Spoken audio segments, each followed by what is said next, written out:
Sasa hivi ndani ya wilaya hii ya Mwanga tuna umeme, tuna maji ya uhakika.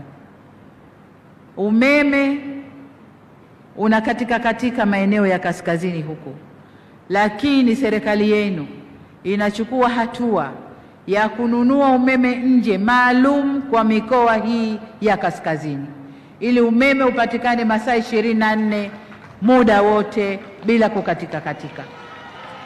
Tuko kwenye hatua za mwisho kusaini mikataba ili tuweze kununua umeme ule uungwe kanda ya kaskazini na wananchi wafaidi na umeme. Kwa tutakuwa na umeme wa uhakika, maji ya uhakika kila pahali, vijiji vyote vina umeme, tunakwenda vitongoji na umeme wa kutosha tunaununua unaingia, ili kazi za maendeleo ziendelee. Serikali kupitia kwa msemaji mkuu wa serikali Gerson Msigwa imetoa ufafanuzi wa kina kuhusu kauli iliyotolewa na Rais wa Tanzania Daktari Samia Suluhu Hassan ya kwamba serikali itanunua umeme maalum kwa ajili ya mikoa ya kanda kaskazini ili umeme usikatike, ambapo Msigwa ametoa taarifa hiyo kupitia kwa njia ya sauti. Amesema kuwa umeme uliopo katika gridi ya taifa unazalishwa kutoka ukanda wa kusini mashariki na hivyo kulazimika kusafirishwa umbali mrefu kwenda maeneo mbalimbali nchini, hali inayosababisha upotevu mkubwa wa umeme. Pia amesema kwamba umeme huo utanunuliwa kutoka Ethiopia kupitia nchi ya Kenya, na hapa ametoa ufafanuzi wa kina kuhusiana na swala hilo. Hii ni News Update Media. Nimeona mjadala ambao unaendelea baada ya kauli ya Rais wa Jamhuri ya Muungano wa Tanzania akiwa anazindua mradi wa maji wa Same Mwanga Korogwe, kusema kwamba serikali ipo katika mpango wa kununua umeme kutoka nje ya nchi kwa ajili ya kukabiliana na changamoto ya kukatika kwa umeme katika ukanda wa kaskazini unaojumuisha mikoa ya Arusha na Kilimanjaro. Ni kweli serikali ipo katika mpango huo kama alivyosema Mheshimiwa Rais, na naomba kutoa ufafanuzi kama ifuatavyo. Umeme wetu Tanzania kwa sehemu kubwa unazalishwa kutoka upande wa kusini mashariki mwa nchi yetu. Sasa kutokana na kuzalishwa katika upande mmoja wa nchi, shirika letu la ugavi wa umeme linalazimika kuusafirisha umeme huu kupitia gridi ya taifa na kuusambaza nchi nzima. Sasa gridi yetu ambayo inaunganisha kwenda upande wa kaskazini mwa nchi ndio gridi ndefu, na kutokana na urefu huo kumekuwa na upotevu mkubwa wa umeme. Sasa pamoja na kuwepo upotevu mkubwa wa umeme na ikijumuisha na changamoto za uchakavu wa miundombinu, imesababisha tatizo kubwa lisilokwisha la ukanda wa kaskazini la kukatika kwa umeme.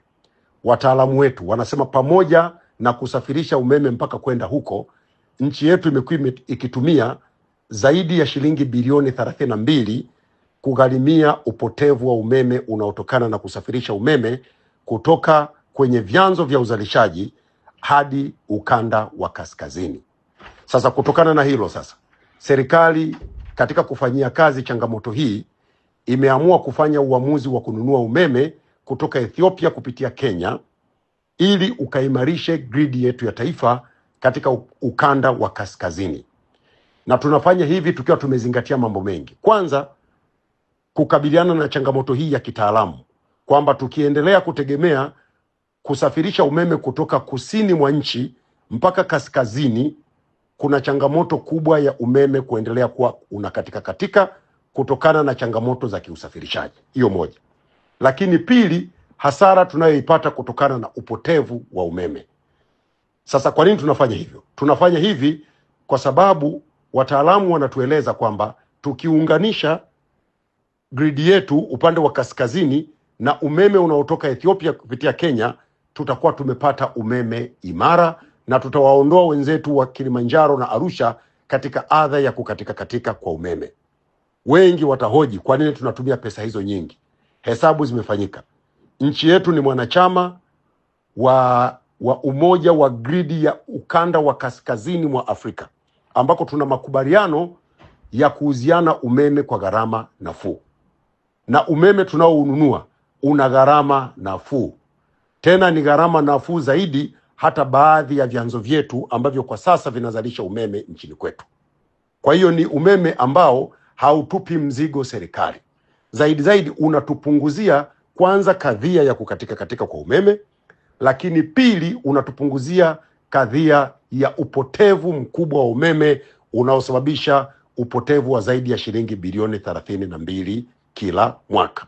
naomba itambulike kwamba kusafirisha umeme kutoka ukanda wa kusini mwa nchi yetu kwenda mpaka Arusha kumekuwa kukisababisha upotevu wa takriban megawati 20. Yaani tukitoa megawati 100 kutoka kwenye mitambo yetu kwenda Arusha, kule Arusha zinafika megawati 80.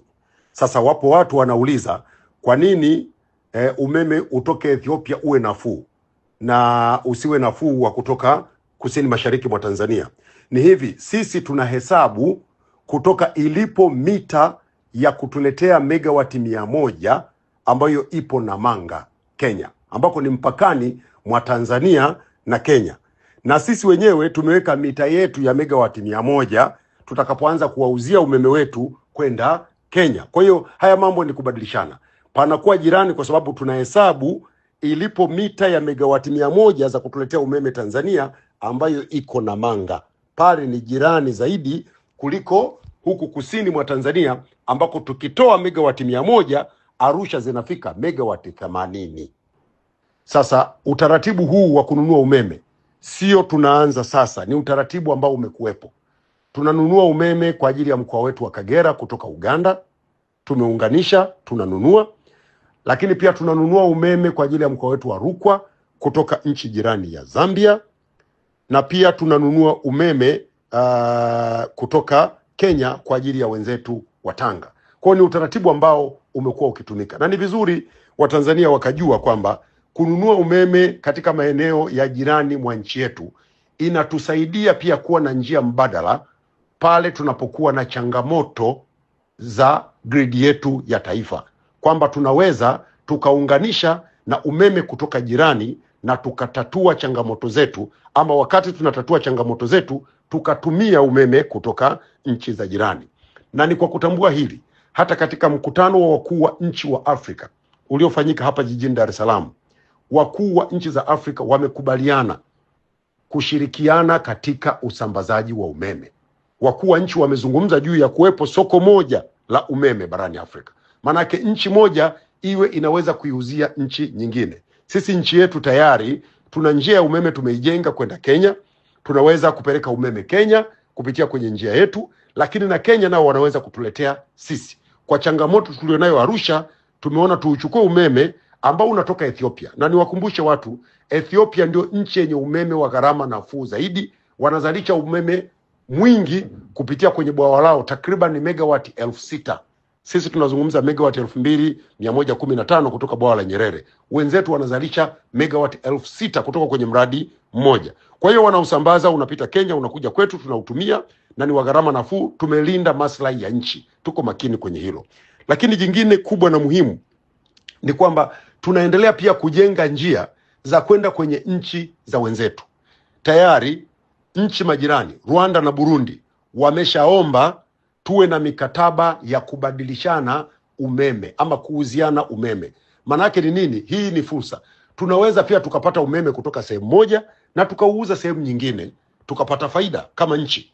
Kwa hiyo ni utaratibu wa kawaida. Naomba niwatoe hofu wa Tanzania kwamba hii ni njia ya kawaida ya kitaalamu ya kuhakikisha tunasimamia umeme, na sio Tanzania peke yetu tunaofanya hivi. Nchi nyingi zinafanya hivyo. Ni moja ya afua muhimu za kuhakikisha nchi inakuwa salama kwa nishati. Tukitegemea umeme wetu tu wa grid ya taifa inaweza kupata changamoto yoyote.